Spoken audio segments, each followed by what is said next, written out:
आज जिस स्टॉक के ऊपर बात करने वाला हूं दोस्तों, इसके ऊपर मैंने लगभग आप कह सकते हैं 20-25 दिन पहले वीडियो बनाया था। और उससे मैंने कहा था कि क्या इसमें प्रॉफिट बुक कर लेना चाहिए। उस पर मैंने कुछ अन्य बातें कही थी। और यही स्टॉक आज से आप लगभग आप कह सकते हैं 1-2 महीना पहले मैंने वीडियो बनाया था। स्टॉक ही नहीं, पूरा का पूरा सेक्टर बहुत ज्यादा स्ट्रगल कर रहा था। सरकार जो इंपोर्ट ड्यूटी इसमें लगा रखी थी, उसके कारण स्टॉक्स बहुत बड़ी मार झेल रहे थे। देखिए, अगर पिछला साल देखेंगे इस पूरे सेक्टर के लिए, तो बहुत ही ज्यादा उतार चढ़ाव भरा रहा। एक समय में स्टॉक ने एक शानदार रिटर्न दिए, पूरे सेक्टर के तमाम स्टॉक्स ने। आप कोई भी स्टॉक उठा के देख लें, लेकिन एक खबर आती है, एक नोटिफिकेशन आती है सरकार की तरफ से, और स्टॉक में एक बड़ी गिरावट हम देखते हैं दोस्तों, तमाम स्टॉक्स में। लेकिन जो आप कह सकते हैं प्रॉब्लम्स थी, जो मार्जिन इश्यूज थे, जो भी तमाम कह लीजिए डिमांड में कमी थी, ये तमाम चीजें स्टॉक प्राइस में आप कह सकते हैं प्राइस इन हो गई। और आप देखेंगे कि अब जो दो ब्रोकरेज हाउसेस हैं, उन्होंने स्टॉक में जिस तरह के टारगेट्स दिए हैं दोस्तों, वो अपने आप में फिनोमिनल है।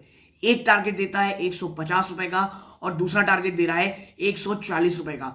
लेकिन अगर आप मेरे पुराने व्यूअर्स हैं, मैंने हमेशा कहा है टारगेट्स नहीं, उस टारगेट के रैशनल में जाना है दोस्तों।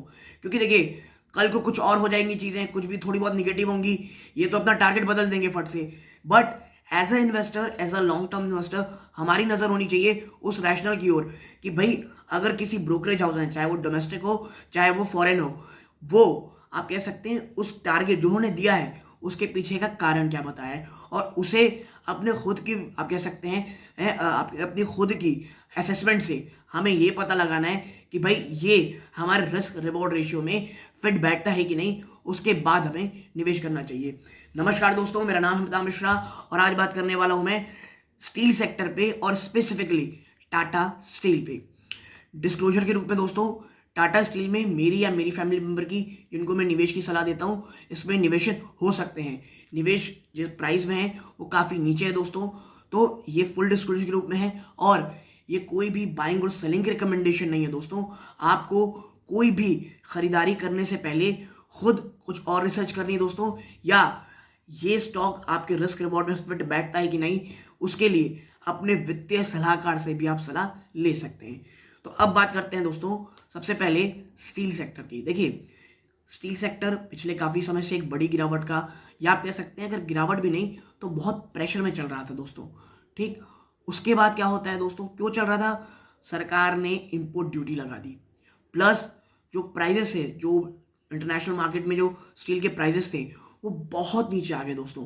रीज़न आपको पता होगा, चाइना जो एक बहुत बड़ा कंजम्पशन है दोस्तों, कंज्यूमर है सेक्टर स्टील का, वहाँ पे कमी देखने को मिली। फिर हम चलते हैं दोस्तों, रशिया यूक्रेन वॉर के कारण इश्यूज आए, और अगर आपको स्टील बाहर बेचना भी था तो गवर्नमेंट ने एक्सपोर्ट ड्यूटी लगा दी।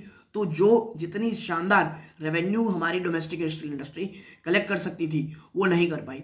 कईयों को लगेगा भाई क्यों लगा दिया सरकार ने, तो गलत था दोस्तों। अगर नहीं लगाते तो जो हमारे डोमेस्टिक कंजम्पशन के लिए जो स्टील के प्राइजेस थे, वो इतने ज़्यादा एक्सपेंसिव हो चले थे कि वो अनबेरेबल हो चले थे। और वो हमें ही, क्योंकि देखिए हमारे यहाँ भी स्टील बहुत ज़्यादा लगता है, तो हमारे ही जो इंफ्रा बिल्डिंग है उसमें इफेक्ट डाल रहे थे। ठीक है, तो सरकार ने एक्सपोर्ट ड्यूटी लगा दी। इसके कारण स्टॉक प्राइस में गिरावट हुई, तमाम चीज़ें इश्यूज हुई। ठीक है, स्टॉक प्राइसेस भी काफ़ी हद तक गिरे।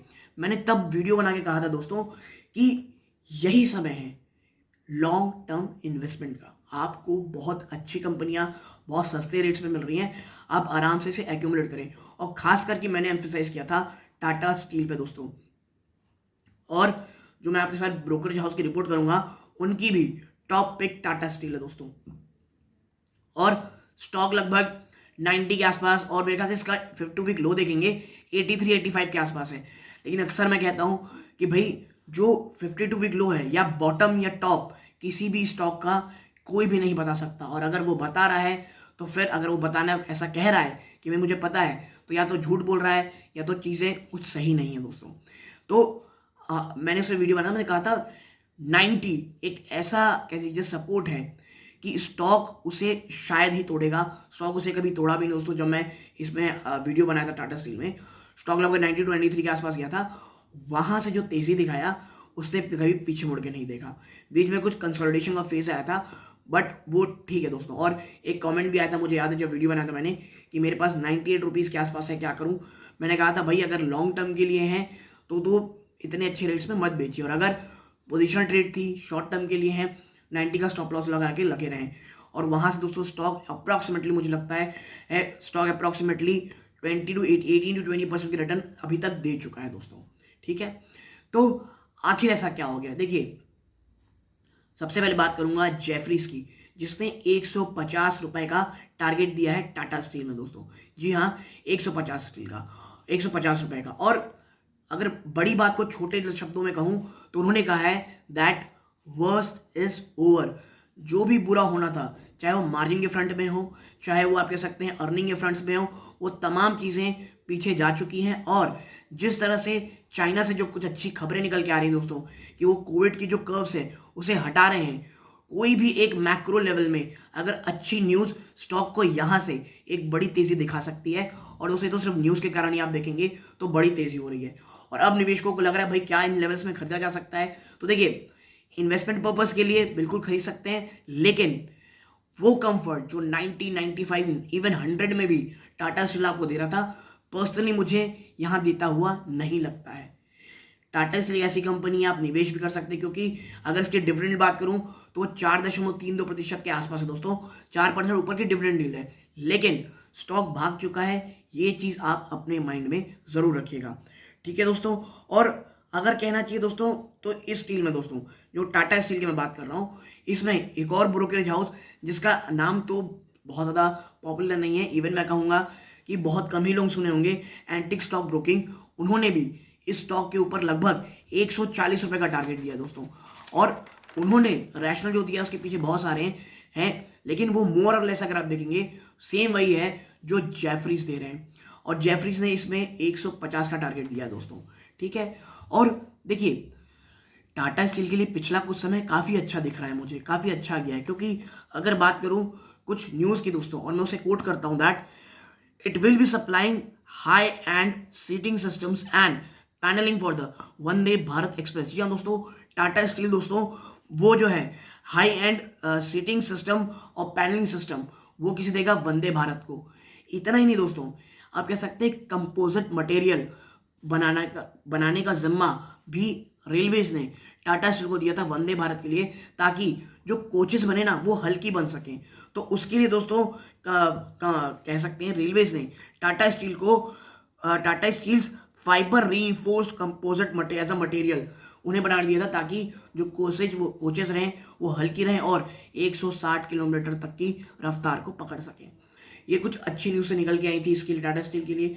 लेकिन पर्सनली मुझे लगता है दोस्तों, मुझे भी, कि जो वर्स था वो ओवर हो चुका है, और यहाँ से कुछ मैं कहूँगा कि सिर्फ और सिर्फ तेज़ी देखने को मिल सकती है दोस्तों। ठीक है, तो ये जो न्यूज़ थी जिसके कारण आज इतनी शानदार तेज़ी हो रही है, वो आपके साथ बताना ज़रूरी था। वीडियो कुछ और पे बनाने वाला था, लेकिन बहुत सारी क्वेरीज आई कि भाई क्या टाटा स्टील में यहाँ से एक बड़ी तेज़ी हो सकती है, क्या टाटा स्टील यहाँ से भी हो सकती है। और ये जो तेज़ी एक्चुअली हो रही है, जब मैं वीडियो के साथ रिकॉर्ड कर रहा हूँ, थोड़ा पहले रिकॉर्ड कर रहा हूँ दोस्तों, 4.5-5% के आसपास की तेज़ी दिखा रहा है स्टॉक। तो इसके आगे क्या, तो मुझे लगा ये आपके साथ शेयर करना चाहिए। स्टॉक बहुत शानदार है, बहुत अच्छे लेवल से, बट मैं फिर कहूँगा इन्वेस्टमेंट के लिए जो कंफर्ट मुझे 90, 100, इवन आप कह सकते हैं 105 में लगता था, वो यहाँ नहीं लगता है। कई अगर रिपोर्ट देखूं तो वो 105 से लेकर के 102 रुपए का स्टॉप लॉस लगाने की बात करें, क्योंकि अगर वहां से और गिरावट होती है तो स्टॉक वापस से 90 जा सकता है दोस्तों। और आने वाला समय काफ़ी वॉलेटाइल होना दोस्तों, और मैक्रो एनवायरनमेंट काफ़ी ज़्यादा वॉलेटाइल टफ होने वाली है। तो इसके मद्देनज़र आपको ये दिमाग में रखना चाहिए, क्या अगर वापस से गिरावट होती है तो क्या आप जो भी अभी तक आप प्रॉफिट में हैं, क्या उसे लूज करने के बाद आप कहीं पछताएंगे तो नहीं। अगर पछताएंगे तो प्रॉफिट बुक कर सकते हैं, वरना बैठे रहिए, अच्छी कंपनी है, 4% ज़्यादा की ये डिविडेंड डील भी देती है। तो ये छोटी सी एनालिसिस आपकी तरफ मुझे शेयर करनी थी। वीडियो अच्छी लगती हो लाइक कीजिएगा, चैनल पहली बार आए सब्सक्राइब जरूर कीजिएगा। यहाँ तक जुड़े रहे, इस बात का बहुत बहुत धन्यवाद। ये इस वीडियो का अंत है। जय हिंद दोस्तों।